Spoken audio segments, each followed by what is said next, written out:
자, 시험이 이제 거의 끝나가죠. 시험을 보고 있는 사람도 있고 끝나는 사람도 있고, 시험이 지나가면 얼굴에 흑빛이 가득합니다. 시험뿐만 아니라 이제 취업 시즌이 다가오면 우리 고기수의 얼굴에 흑빛이 가득한 것을 알 수 있습니다. 고기수가 되면 취업하느라 하루하루가 힘들다고 느껴지고요, 계속 취업 이력서 쓰다 보면 세상이 불공평하게 느껴집니다.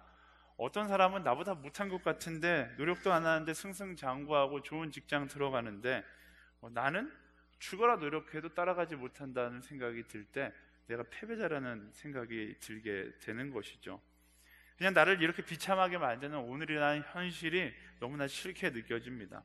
하루하루 너무나 모든 것이 불공평하게 느껴지다가 어느 순간 화가 치밀어 오르고, 그리고 어느 순간 나에 대한 자책이 가득 넘쳐나기 시작합니다.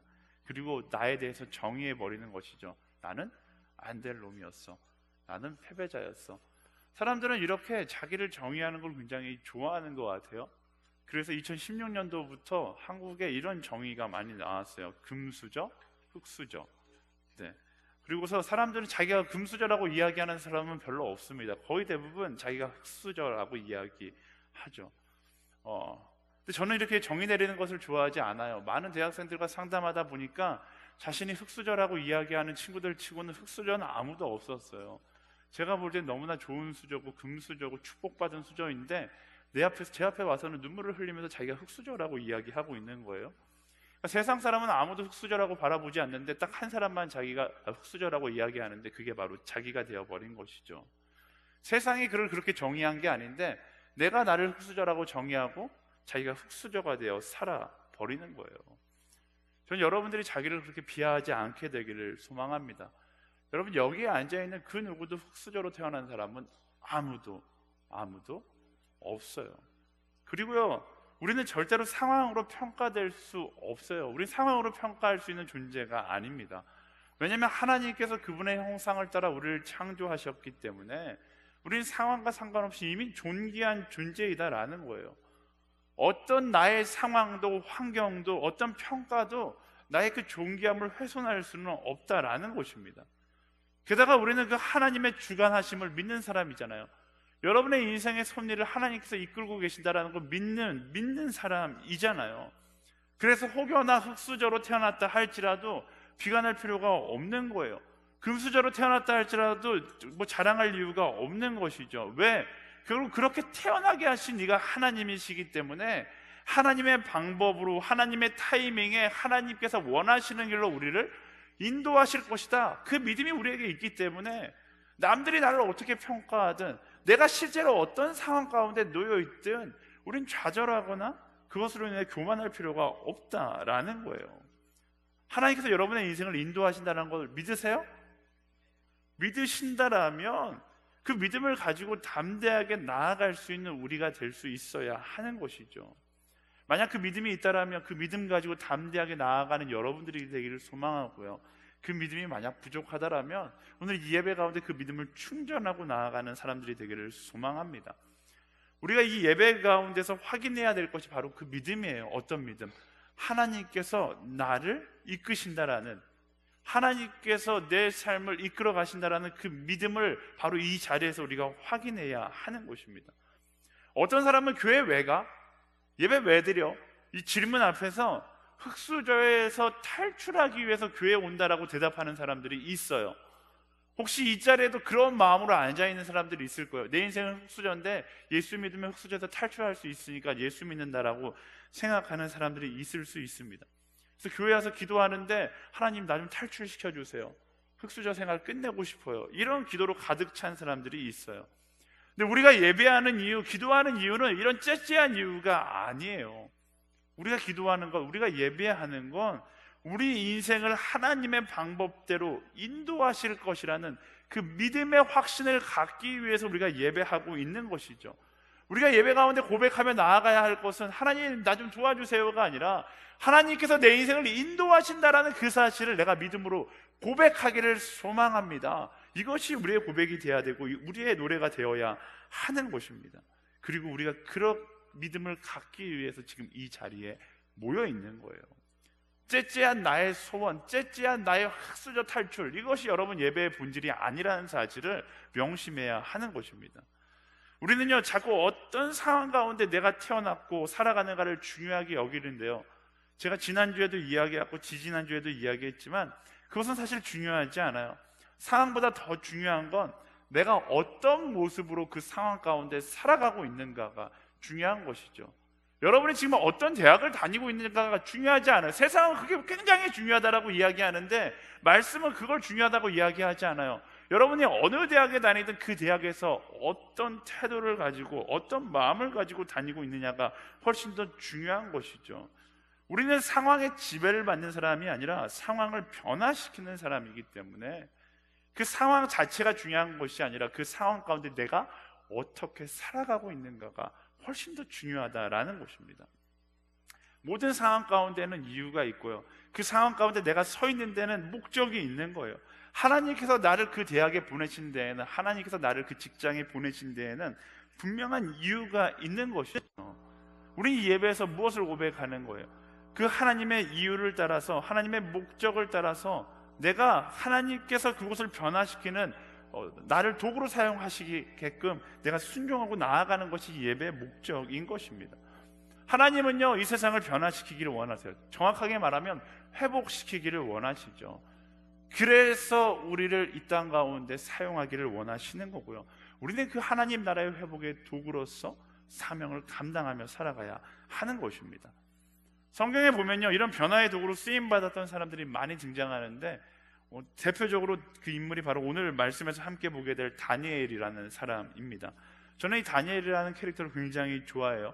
2주 전에 이야기했는데 요셉과 다니엘, 제가 좋아하는 성경의 두 명의 캐릭터인데, 왜냐하면 요즘 같은 시대에 우리가 롤모델을 삼기 너무 좋은 사람이기 때문에 그래요. 힘든 시간 속에서, 힘든 상황 속에서 상황을 바라보지 않고 주님만을 바라보며 그 상황을 변화시켰던 사람이거든요. 난세 속에 난 영웅이 바로 다니엘인 것입니다. 다니엘 앞에서 우리는 기본적으로 일단 힘들다라는 명함조차 내밀 수가 없어요. 여러분 저를 찾아와서 힘들다고 하면 제가 진짜 힘들겠다 이렇게 이야기해 주는데, 다니엘을 찾아가서 만약에 힘들어요 그러면 다니엘이 코웃음 칠 정도로 다니엘은 너무나 힘든 상황 가운데 그 이야기를 시작합니다. 다니엘은요 흙수저 중에 흙수저로 태어났고 온갖 차별대와 불평이 가득한 시대에 살았던 여러분 나이 또래의 청년이었어요.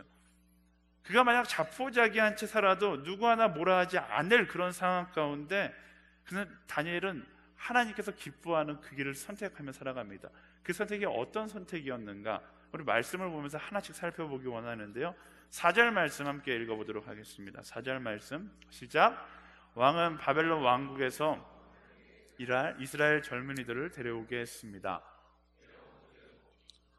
잘생겼습니다. 게다가 똑똑해 모든 일에 지혜롭고 지식이 있으며 이해가 빨랐습니다. 그들은 바벨론의 말과 학문을 배웠습니다. 일단 이 말씀의 배경이요, 이스라엘이 최악의 상황 가운데 있는 거예요. 하나님의 선택된 백성이었음에도 불구하고 하나님을 떠나서 우상을 숭배하게 되자 영적으로 타락하게 되고, 그러자 그들은 멸망하게 됩니다. 그리고 바벨론의 노예가 되게 되는 거예요. 그런 상황 가운데 많은 사람들이 바벨론의 노예로 끌려가게 되는데, 그때 바로 다니엘과 세 친구가 노예로 끌려가게 되는 거예요. 최악의 상황이죠. 다니엘은 지금 금수저냐 흙수저냐 뭐 이런 걸 논할 상황이 아니에요. 그냥 진흙이에요. 수저의 모양도 같지 않은 진흙에 불과한 인생입니다. 노예는 희망이 없어요. 지금 이게 끌려가고 있는 모습을 누군가 그린 모습인데 저런 모습으로 끌려간 거예요. 목에 밧줄이 묶여있고 끌려가고 있는 마당에 그 사람들에게 무슨 비전이 있고 무슨 내가 흙수저냐 금수저냐 이걸 논할 가치가 있었겠습니까? 하루하루 눈 뜨면 일하고 눈 감으면 죽든지 자든지 둘 중에 하나만 선택할 수 있는 그런 처참한 인생을 살고 있는 것이죠. 인생의 의미를 논할 시간이 있었을까요? 그냥 인생이 무의미한 거예요. 노동력을 착취당하는 무의미한 인생을 살고 있었다라는 것입니다. 근데 오늘 말씀에 등장하는 몇몇, 다니엘을 포함한 몇몇 젊은이들이 그런 일반적인 노예와 다른 모습을 가지고 있다라고 말씀은 기록해요. 뭐라고 말씀합니까? 그들은 몸이 건강하고 잘생겼다라고 이야기합니다. 몸이 건강하고 잘생겼다. 이 말씀을 보면서 어떤 형제들은 세상 참 불공평하다 이렇게 이야기하는 사람도 있을 수 있을 거예요. 어떤 자매들은 괜히 상상하면서 흐뭇한 미소를 지금 짓고 계신데요. 어쨌든 일단 잘생기고 봐야 하는가? 이건 우리가 말씀을 너무나 1차원적으로 인간적으로 풀어내는 거예요. 말씀이 이렇게 표현하고 있는 것은 다른 의미를 이야기하고 있는 것이죠. 그들이 나면서부터 잘생겼다라는 것을 이야기하는 것이 아니라 그들의 특별함에 대해서 이야기하고 있는 거예요. 노예로 살아가는 거의 대부분의 사람이 자포자기한 채 세월에 끌려가는 인생을 살고 있었지만 이들만큼은 노예들 가운데 뭐하고 있었다라는 거예요? 자기를 관리하고 있었다라는 것이죠. 희망을 내려놓지 않고 최선을 다해서 무언가를 하고 있었다라는 거예요.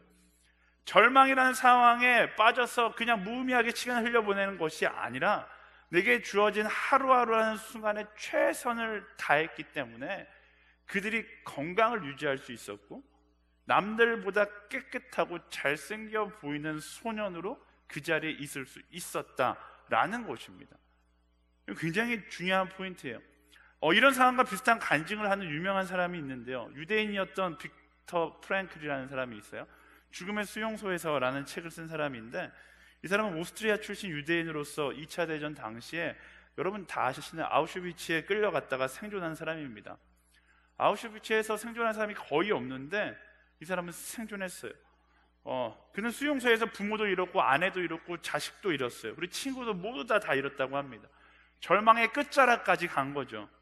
모두가 다 살기를 포기하는 순간이었는데 그런 상황에도 희망을 잃지 않고 버텼다라는 거예요. 그리고 그가 감옥에서 나와서 했던 유명한 말 2가지가 있는데요. 이렇게 이 말을 했어요. 정말로 중요한 것은 우리가 삶에 무엇을 기대하느냐가 아니라 삶이 우리에게 무엇을 기대하느냐이다. 인간은 수명으로 사는 것이 아니라 의미로 산다. 이런 말을 이제 그가 쓴 책에 나와 있는데요. 빅터 프랭클과 말씀에 등장하는 이스라엘 청년들과의 공통점이 뭔지 아시겠죠? 상황에 상관없이 포기하지 않고 최선이라는 하루를 살아가고 있는 거예요. 그래서 빅터는 어떻게 살았냐면 날마다 물이 한 컵 주어준대요. 마실 수 있는 물이 한 컵 주어지면 반은 마시고 반은 자기를 씻는 데 사용했다라고 합니다. 남들은 다 그냥 죽음만을 기다리면서 수염이 자라도록 머리가 자라도록 가만히 놔뒀는데 빅터는 날마다 깨진 병 조각으로 면도를 하고 운동을 하면서 자기를 관리하고 지켰다라는 거예요. 그래서 아우슈비츠에 있는 간부들이 그를 죽일 수가 없는 거예요. 건강하니까 그를 써야지만 노동력으로 써야 되니까 그를 죽이지 않은 거죠. 자기 살기를 포기하고 죽기만을 기다린 사람들은 죽음을 맞이했는데 오히려 빅터는 죽음을 맞이하지 않고 마지막까지 버틸 수 있었던 거예요. 다니엘의 세 친구도 마찬가지입니다. 희망이 보이지 않는 노예의 신분이었지만 그들은 상황 속에서 절망하는 것이 아니라 최선을 선택했어요. 제가 설교 때 자주 사용하는 키워드인데 바로 최선을 선택했어요. 자신의 외모를 가꾸었을 뿐만 아니라 그들이 외모를 가꾸는 데만 최선을 다했다라면 사실 다니엘서는 기록되지 않았을 겁니다. 근데 말씀은 뭐라고 기록해요? 그들이 똑똑하고 지혜로웠다라고 이야기해요. 그들은 노예의 신분이었지만 내가 할 수 있는 범위 내에서 최선을 다해서 자신의 지성을 만들었고 최선을 다해서 깨끗한 사람이 되기 노력했고 최선을 다해서 살아남기 위해서 노력했다라는 것을 우린 추측해 볼 수 있습니다. 그리고 하루하루에 최선을 다해 살아갈 때 그들이 기회를 얻은 거예요. 우리가 말은 기회라고 하지만 말씀은 그것을 하나님의 계획이라고 이야기합니다. 여기서 중요한 포인트가 있어요. 여러분, 하나님의 계획을 내게 보여주십시오. 하나님 나를 도와주십시오. 이렇게 기도 많이 하는데요, 우주선과 우주선이 이렇게 딱 만나는 것을 우리 랑데뷰라고 하거든요. 하나님의 계획과 우리의 삶이 딱 이렇게 랑데뷰 되기 위해선 우리의 삶을 밀어내는 동력이 필요한데 그 동력이 바로 최선이라는 거예요. 최선도 다하지 않고 하나님께 도움을 구한다는 것은 내가 하나님께 다가가지 않으면서 그냥 간구하고 제자리에 머물러 있는 것과 동일하다라는 겁니다. 다니엘을 통해서 우리가 알 수 있는 건 하나님의 계획과 나의 삶이 만나기 위해서 언제나 있어야 될 동력이 있는데 그게 바로 최선이라는 동력이다라는 사실이에요. 이 다니엘과 세 친구의 최선의 태도는 우리에게 도전을 줍니다. 삶의 환경을 탓하기 이전에 나는 최선을 다하고 있는가를 점검해 볼 수 있어야 돼요. 하나님 왜 내 삶 가운데 역사하지 않으십니까? 라고 묻기 이전에 나는 최선을 다하여 나아가고 있는지를 물어볼 수 있어야 합니다. 최선도 다하지 않고 하나님의 계획하심을 기다리는 것은 말 그대로 게으름이죠. 여러분 스스로에게 물어보세요. 여러분 지금 최선의 자리에 있습니까? 아니면 게으름의 자리에 서 있습니까? 정말로 많은 사람들이 하나님께서 나를 도와주지 않는다라고 고백하면서 그의 삶은 게으름의 자리에 머물러 있을 때가 너무나 많이 있어요. 그것에 대해서 주관적으로 생각하지 마시고요, 객관적으로 내 삶을 파악해 보세요. 나는 최선을 다하고 하나님과의 랑데뷰를 위해서 노력하고 있는가? 아니면 그저 하나님께서 내 삶 가운데 역사하기만을 기다리는 게으름의 하루하루를 보내고 있는가? 하나님은요, 우리가 게으름의 자리에 서 있는 것이 아니라 최선의 자리에 서 있기를 원하세요. 그래서요, 최선을 다하기 위해서 우리는 내 삶 가운데 드러나는 불평과 자책을 내려놓을 수 있어야 하는 것입니다. 여러분, 게으른 사람들의 특징이 뭔지 알아요? 제가 이렇게 얘기했으면 딱 알겠죠. 게으른 사람의 특징은 삶 가운데 불평과 자책을 그냥 엄청 달고 산다라는 거예요. 불평하는 사람 치고서 게으르지 않은 사람은 거의 없어요. 거꾸로도 게으른 사람 치고 불평하지 않는 사람은 아무도 없어요. 여러분 주변에 몇몇 사람만 생각해봐도 알 거예요. 그런 사람들 보면 해주고 싶은 말이 있잖아요. 불평하고 자책할 그 시간에 한 번이라도 더 책 보고 한 번이라도 더 노력해봤냐라는 거예요. 불평과 자책하기에 급급한, 자기 방어하기 위해서 끊임없이 불평하고 끊임없이 자책하고 끊임없이 비판하고, 틀에 박힌 이야기지만 그 불평하고 자책할 시간에 내 인생에 최선을 다한다라면 인생의 가치가 달라지겠죠. 하나님의 도우시고 안 도우시간을 떠나서 인생의 가치 평가가 달라지기 시작할 거예요. 하지만 더 놀라운 건 내가 믿음을 가지고 최선을 다한다라면 그때 내 인생 가운데 하나님과의 랑데뷰가, 하나님의 계획하심과의 랑데뷰가 일어난다라는 것이죠. 사랑하는 여러분, 하루를 살아도 정말로 최선을 다해 살았다라면 평생을 게으르게 사는 사람보다 훨씬 더 가치 있는 인생을 사는 것이잖아요. 저는 저와 여러분의 삶 가운데 이 최선이라는 가치를 놓치지 않게 되기를 간절히 축원합니다. 우리가요, 나의 상황이 나의 가치를 결정한다고 단정짓고 자포자기한 채 게으름을 선택하는 그 순간 기뻐서 춤추는 무리가 있는데 그게 바로 사단의 무리인 거예요. 사단이 끊임없이 그렇게 하라고 우리를 속이거든요. 하나님의 계획과의 랑데뷰를 방해하기 위해서 사단은 끊임없이 우리 삶 가운데 게으름을 주입합니다.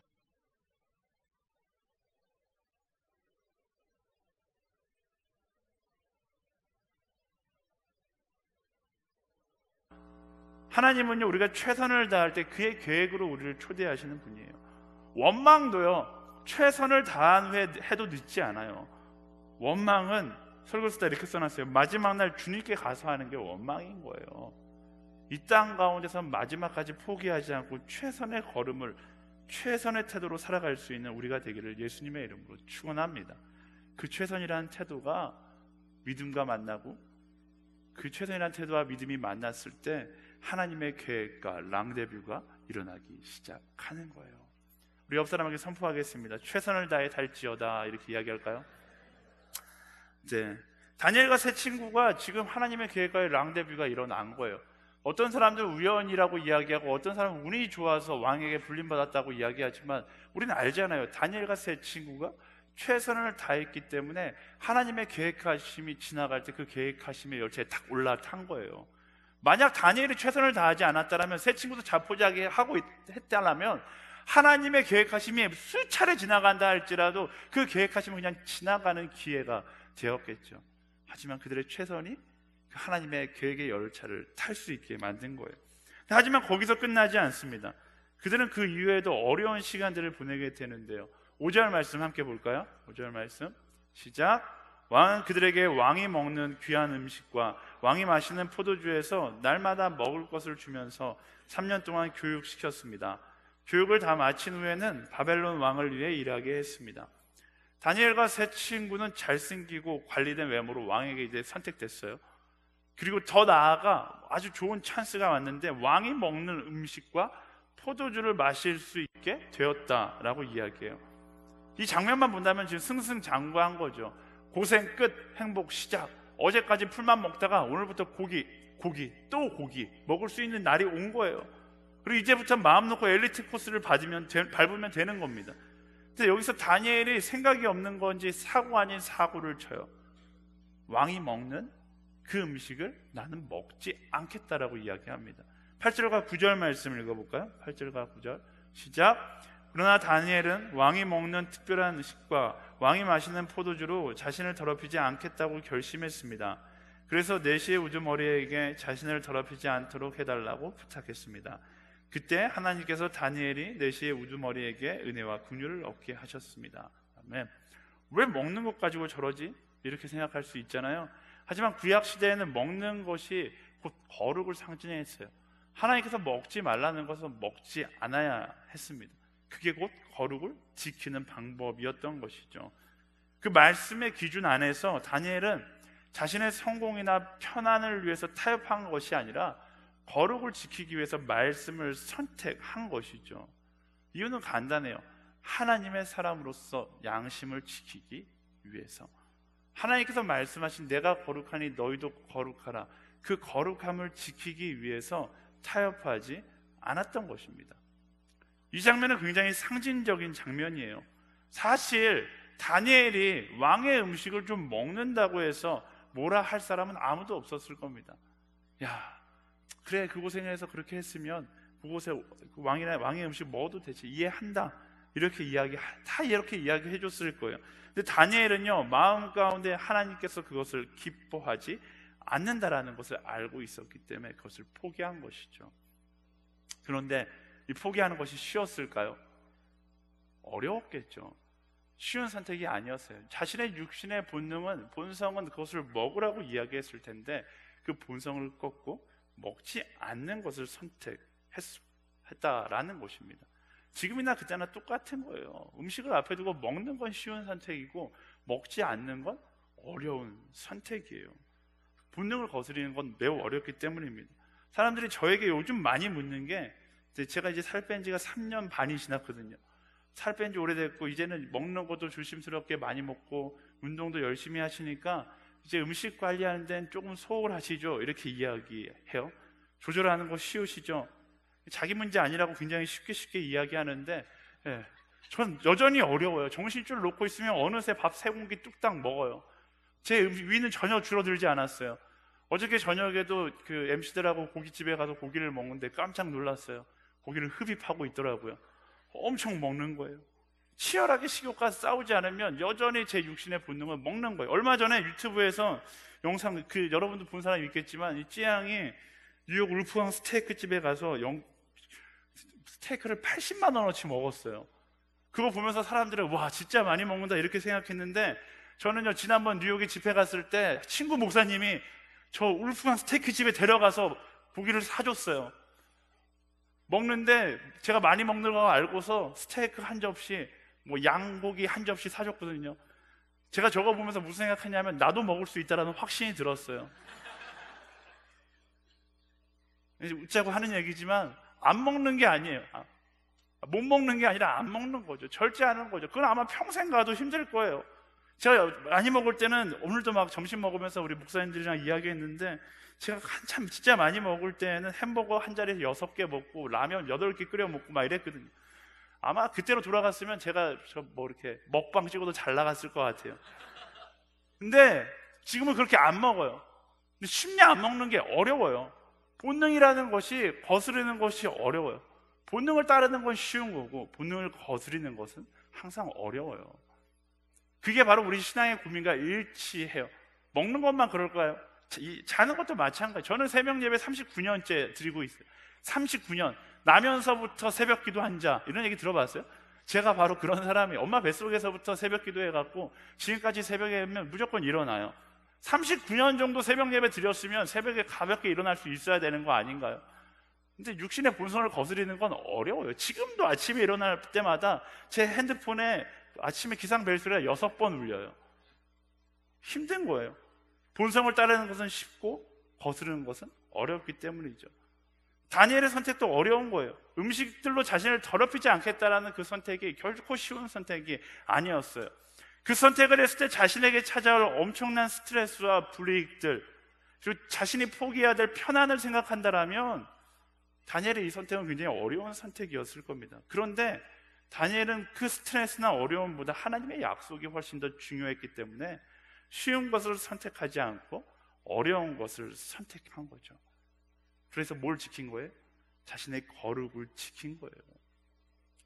우리의 삶 가운데 거룩을 지킨다라는 것은 쉬운 일이 아닙니다. 설교대 위에서 설교단에서 그냥 쉽게 이야기한다고 생각할 수 있지만 저도 알아요. 어려운 거예요. 그리스도인의 양심을 지킨다라는 것은 어렵습니다. 특히 불법으로 가득한 세상 가운데 내 안에 거짓과 헛된 야망과 싸우는 것, 그것과 싸워서 거룩을 선택한다는 것은 굉장히 어려운 영적 전쟁입니다. 하지만 그럼에도 불구하고 우리는 이 거룩을 선택할 수 있는 사람이 되어야 하는 거예요. 왜? 우리가 이 거룩을 지키지 못했을 때 우리는 하나님과 동행하는 사람에서 하나님을 피해 도망하는 사람으로 우리의 신분이, 어떻게 보면 우리의 태도가 변화되기 때문에 그래요. 아담과 하와를 보세요. 하나님과 동행하던 그 시간이 있었어요. 그들이 거룩을 놓치게 됩니다. 그러자 하나님을 두려워 도망치게 되는 것이죠. 물론 예수님의 십자가 사건으로 인하여서 우리의 죄악이 하나님과 나와의 관계를 끊을 수 없어요. 하지만 나의 마음이 하나님과의 거리감을 갖는 것은 별개의 문제인 것이죠. 내가 거룩을 간직하지 못하면 어둠이 빛을 두려워하듯 내가 하나님을 편하게 여기는 것이 아니라 두려워하게 되어 있는 거예요. 그래서 우리는 거룩을 지켜나갈 수 있는 사람이 되어야 하는 것입니다. 거룩은요, 하나님과의 동행을 유지할 수 있는 키워드인 거예요. 여러분들이 이 키워드를 내 삶 가운데 지켜나간다면, 오염시키지 않고 그것을 지켜나간다면 우리는 하나님과의 동행의 기쁨을 누리게 될 것이고요. 근데 이것을 오염시키고 이것을 잊어버리게 된다면 동행의 기쁨이 아니라 도망자의 피해를 경험하게 될 것입니다. 우리 삶 가운데 이런 거룩을 지키기 위한 수많은 갈등들이 있을 거예요. 세상의 수많은 음란함, 어마어마하죠. 이제 음란함으로부터 나를 지켜나가야 되고요. 수많은 거짓들로부터 나를 지켜야 되고, 성공을 향한 욕심으로부터, 인정에 대한 욕구로부터, 비교에서 나오는 질투로부터, 야망에서 나오는 세상과의 타협으로부터 내 안의 거룩을 지켜낼 수 있어야 하는 것입니다. 수많은 선택의 앞에서, 기준 앞에서 어느 것이 거룩한 선택인지를 고민하고 내 본성을 따라 선택하는 것이 아니라 거룩을 따라 선택할 수 있는 우리가 되어야 하는 것이죠. 세상은요, 어떻게 보면 완전 거꾸로 돌아간다라고 이야기할 수 있을 것 같아요. 거룩을 선택하는 것이 아니라 거의 대부분 본성을 선택하죠. 세상의 법도 점점 거룩이 아니라, 말씀의 기준이 아니라 세상의 본성의 기준에 따라 법이 바뀌어가고 있어요. 우리 이 세상 가운데 어떻게 살아가야 하는가? 물론 그것에 대해서 우리가 소리치고 외치는 것도 중요하지만 제일 중요한 건 내가 먼저 그 거룩을 선택할 수 있어야 한다라는 거예요. 저는 이 단어를 좋아하는데, 적어도 나만큼은 세상을 따라가는 것이 아니라 거룩을 선택할 수 있는 사람이 되어야 하는 것이죠. 매번 말하지만요, 우리는 세상의 쾌락을 인정하는 사람이 아니라 거룩을 지켜나갔을 때, 나의 거룩이 오염되지 않았을 때 누릴 수 있는 그 쾌감을, 그 기쁨을 간직하며 살아가는 사람들인 거예요. 저는 이 거룩을 지키는 그리스도인들이 많아지게 되기를 간절히 소망합니다. 타협하는 사람으로 살지 말고요, 거룩을 지켜나갈 수 있는 예수 바보로 살아가는 거예요. 저희가 이거 나눠주는 이유가 뭐예요? 이제 뭐 이거 얼마 하지 않아요. 여러분들 밖에서 사면 엄청 비싼데 단체로 구매하면 굉장히 저렴하게 살 수 있어요. 어쨌든 얼마 안 되는 걸 여러분이 나눠주고 하는 게 뭐예요? 이거 보면서 한 번이라도 더 거룩한 선택을 하자라는 거예요. 세상에 휩쓸리지 않고 세상의 불법에 나의 마음을 빼앗기거나 나의 본성에 나의 마음, 나의 결정권을 빼앗기는 것이 아니라 말씀에 나의 결정권을 두고 거룩을 지키는 것에 나의 결정권을 두고 거룩한 삶을 살아가 보자라고 몸부림치는 것이죠. 사랑하는 여러분, 내가 원하는 것을 선택하는 것이 아니라 그리스도인은 간단해요. 그가 원하는 것을 선택하는 사람이에요. 최성민 목사가 항상 이야기하는 like Jesus, 내가 원하는 걸 선택하는 게 아니라 예수 그리스도가 원하는 것을 선택하는 거예요. 그리고 그것을 선택할 때 저는 여러분들에게 장담할 수 있는데요, 내가 원하는 것을 선택하는 건 언제가 됐든, 여러분 인생의 마지막이 될 수도 있겠지만 언제가 됐든 분명히 후회하는 선택이 될 겁니다. 100% 장담합니다. 아니면 하나님 나라에서 저에게 와서 따지세요.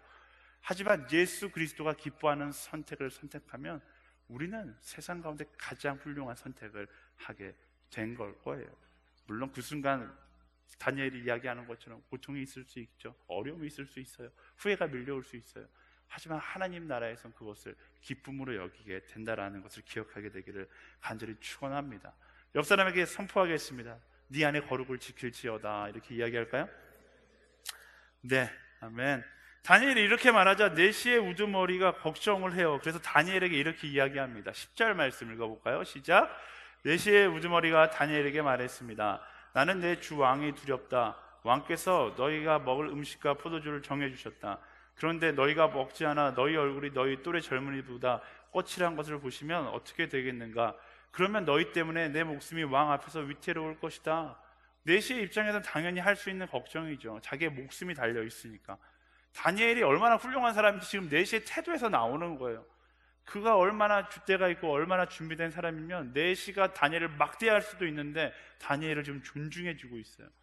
이런 상황 가운데 다니엘이 더 떳떳하게 얘기하는데요. 좀 길지만 11절부터 16절까지 말씀 읽어보겠습니다. 시작. 그러자 다니엘은 내시의 우두머리가 다니엘과 하나냐와 미사엘과 아사랴를 감독하라고 세운 관리에게 이렇게 말했습니다. 열흘 동안만 당신의 종들을 시험해 보십시오. 우리가 채소와 물만 먹고 마신 후 왕의 귀한 음식을 먹은 젊은이들과 우리의 얼굴을 비교해 보십시오. 그 결과에 따라서 당신의 종들의 마음대로 처리하십시오. 그는 다니엘의 요청을 받아들여서 열흘 동안 그들을 시험해 보았습니다. 열흘이 지났을 때 그들의 얼굴을 보니 왕이 내린 귀한 음식을 먹은 젊은이보다 훨씬 아름답고 건강하고 좋아 보였습니다. 그래서 그들을 감독하는 관리는 그들에게 먹도록 정해진 음식과 마실 포도주 대신 채소를 주었습니다. 아멘. 다니엘의 자신감이 현실이 되었어요. 좋은 음식을 먹고 살았던 사람보다 채소와 물만 먹은 이 청년들이 훨씬 더 건강하고 좋아 보였다라고 말씀을 이야기합니다. 사실 저는 이제까지 이 말씀을 보면서 야, 하나님의 섭리는 놀랍다 이렇게 생각했는데 제가 이제 먹는 거에 관심을 갖고 이 말씀을 보니까 좀 다르게 생각하게 되더라고요. 그리고 우연히 인터넷에 이런 책을 보게 되었어요. 다니엘 다이어트. 네. 이때의 지식으로 보면 이상한 일이지만 오늘의 지식으로 보면 당연한 것이죠. 왕의 음식이라 해봤자 뭐였겠어요? 고기였겠죠. 식단을 고기 먹다가 거의 대부분이 동맥경화가 와서 얼굴빛이 누리끼리 한데 얘네들은 지금 뭐 한 거예요? 탄수화물, 지방, 단백질을 골고루 먹고 건강하게 보이는 게 당연한 것이죠. 이게 그때는 굉장히 놀라운 기적처럼 보이지만 오늘의 지식으로 보면 너무나 당연한 거예요. 사실 이런 걸 알고 나서 더 놀라운 사실을 깨닫게 된 것은 출애굽 특위할 때 사건이에요. 이스라엘 부대가 무적 부대로 불리잖아요. 가나안 땅에 들어가는데 가나안 사람들은 잘 먹고 잘 사는데 이스라엘이 가면 다 두려워서 떨어요. 이제까지는 와, 이스라엘이 얼마나 대단했을까 이런 생각이 들었는데 이것도 이런 관점으로 보니까 그래요. 가나안의 풍성한 모든 열매를 먹고 모든 고기 먹은 사람들은 모두 다 비만이었을 거고 이스라엘은 하나님께서 어떻게 주셨어요? 만나와 메추라기, 적절한 탄수화물과 지방과 단백질을 구성되어 있고 거기서 끝나지 않아요. 광야 트레킹을 날마다 했어요. 최상의 몸 상태를 가지고 있었기 때문에 백전백승한 것이 당연한 것이겠죠. 어쨌든 그때 상식으로 이해할 수 없었던 일들이 일어난 거예요. 하나님의 지혜는 이미 시대를 초월하고 계셨던 것이죠.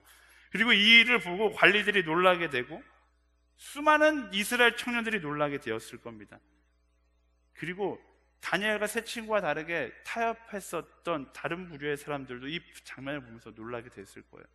자기들은 음식을 잘 먹었다고 생각했는데 자기네 몸들은 이미 푸석푸석하고 저들의 몸은 반짝반짝 빛나고 있는 것이죠.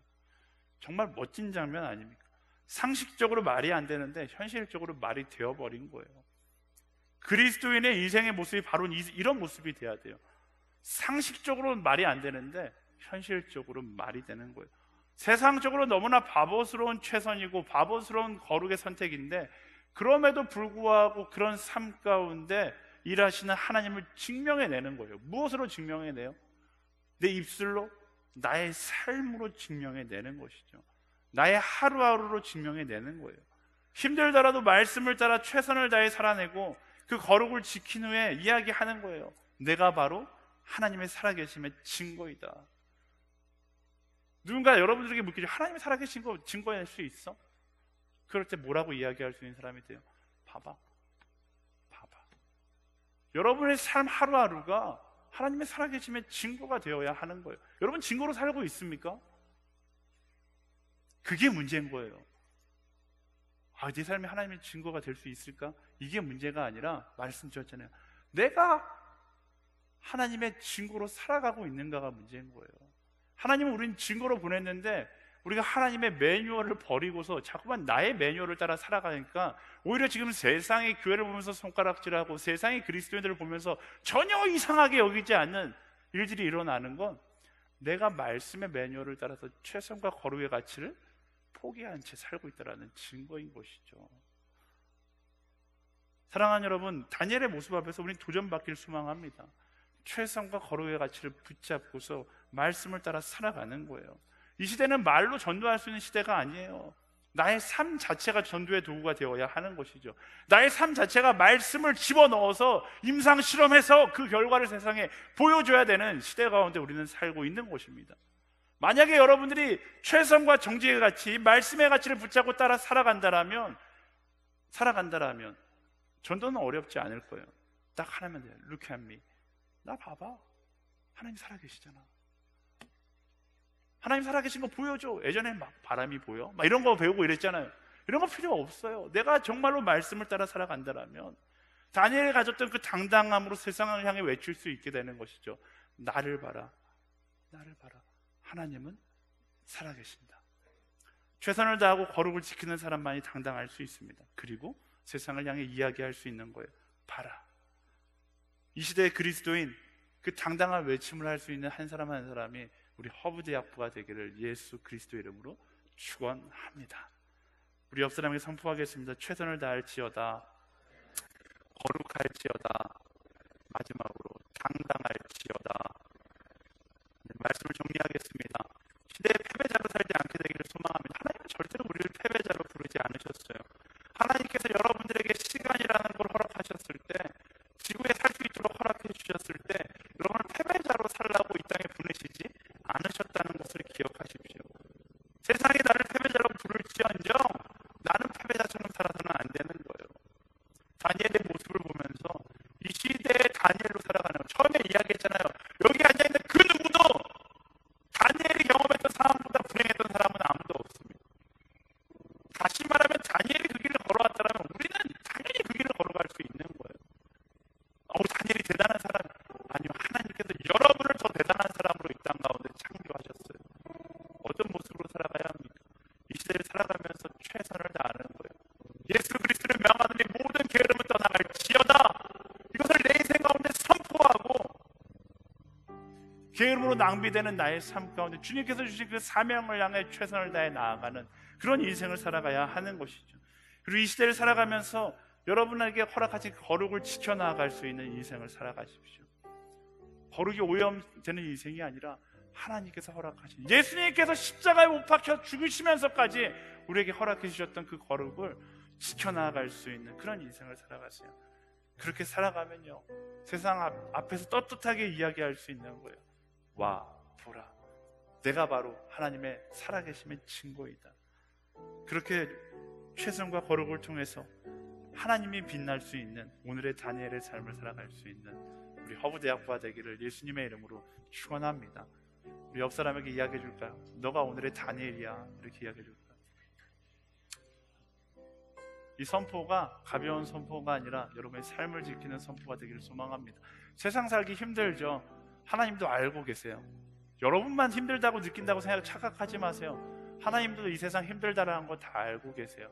이 힘든 세상조차 하나님의 계획하심 가운데 있음을 고백하고 그 하나님을 붙잡고 마지막까지 최선의 가치를 지키며 거룩을 지켜나가며 당당하게 살아가는 그리스도인들이 되기를 예수님의 이름으로 축원합니다. 함께 찬양할까요? 세상의 유혹 시험이 내게 몰려올 때에 나의 힘으로 그것들 모두 이길 수 없네. 거대한 폭풍 가운데 위축된 나의 영혼 어찌할 바를 몰라. 우리 다시 한번 부를 때 우리 다 같이 자리에서 일어나서 찬양할까요? 세상의 유혹 시험이 세상의 유혹 선포하는 거예요. 세상의 그 어떠한 유혹과 시험도 나의 힘으론 그것들 모두 이길 수 없네. 거대한 폭풍 가운데 일축된 나의 영혼 어찌할 바를 몰라 헤매이고 있을 때 주를 찬양 손을 들고 찬양 전쟁은 나에게 속한 것 아니니 주를 찬양 손을 들고 찬양 전쟁은 하나님께 속한 것이니 거짓과 속임수로 가득 찬 세상에서 어디로 갈지 몰라 머뭇거리고 있네. 온중의 권세 잡은 자 지금도 우리들을 실패와 절망으로 넘어뜨리려 하네. 주를 찬양 손을 들고 찬양 전쟁은 나에게 속한 것 아니니 주를 찬양 손을 들고 찬양 전쟁은 하나님께 속한 것이니 주위를 둘러보며 아무도 없는 듯 믿음의 눈을 뜨며 보이는 분 계시네. 지금도 내 안에서 역사하고 계시네. 사망과 어둠의 권세 물리치신 예수님 주 찬양 손을 들고 찬양 전쟁은 나에게 속한 것 아니니 주를 찬양